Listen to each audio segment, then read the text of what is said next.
The Application Lifecycle Risk Management Podcast, Episode 18, JavaScript Performance Tweaks.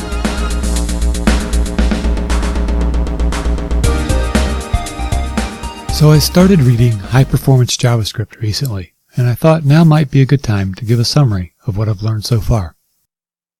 Up until recently, I wasn't all that concerned about performance, but last year, I started working with EXTjs, which allows you to build desktop apps in JavaScript using pretty much nothing but JavaScript, and now performance is a much bigger concern. It isn't like the old days where I was supplementing the page with JavaScript. Now, HTML is supplementing the JavaScript.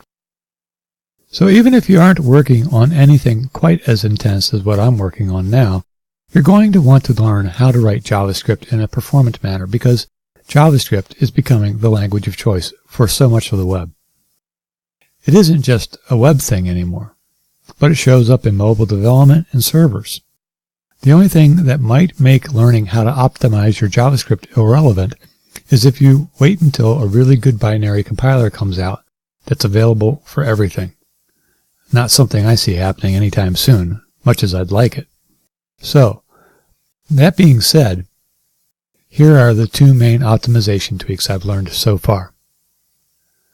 1. Local is faster than anything else. If I could boil all of Chapter 2 into one rule, this would be it. Anytime you're accessing a variable, make sure you turn it into a local variable if you're going to use that data more than once in your local scope. Why is this? Because every time you access a variable in JavaScript, the runtime engine has to do a lookup to find out where it is. The first place it looks is the local scope, and from there it works its way out to the various scopes it has access to. And be careful thinking that just because it's a property you can ignore this rule. Even properties take more time than going after a local variable.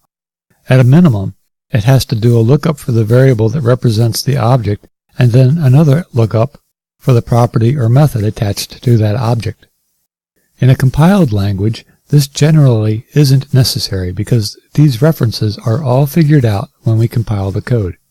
So you'll need to get your head out of compiled language mode and back into scripting mode. Second, avoid accessing the DOM. Yeah, I know. This is why we write JavaScript code on the client in the first place. At least most of the time it is. But the point of this rule is that we want to avoid accessing the DOM any more than we absolutely have to. Why is this slow? Well, the first reason is that generally the DOM engine and the scripting engine are in two separate places. So you kind of have to pay a toll every time you access the DOM from JavaScript. Second, manipulating the DOM is slow. Historically, this wasn't such a huge problem because the DOM was only expected to be rendered once. So, what can you do to help your performance? First, once you've accessed a DOM element, cache the result on the JavaScript side of the fence so you don't need to pay that toll again. And second, don't do anything in multiple calls that you could do with one. Pretty simple. So what else is in the book?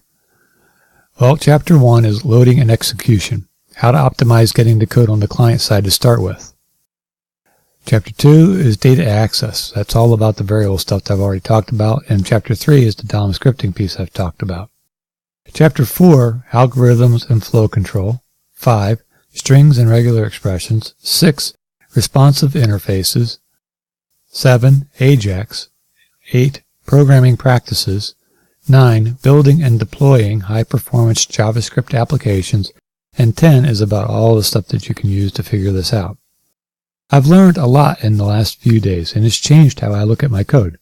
The book's really easy to read, even though it has a 2010 copyright on it and lacks metrics for current browsers. 99% of the material still applies. So check out High Performance JavaScript today.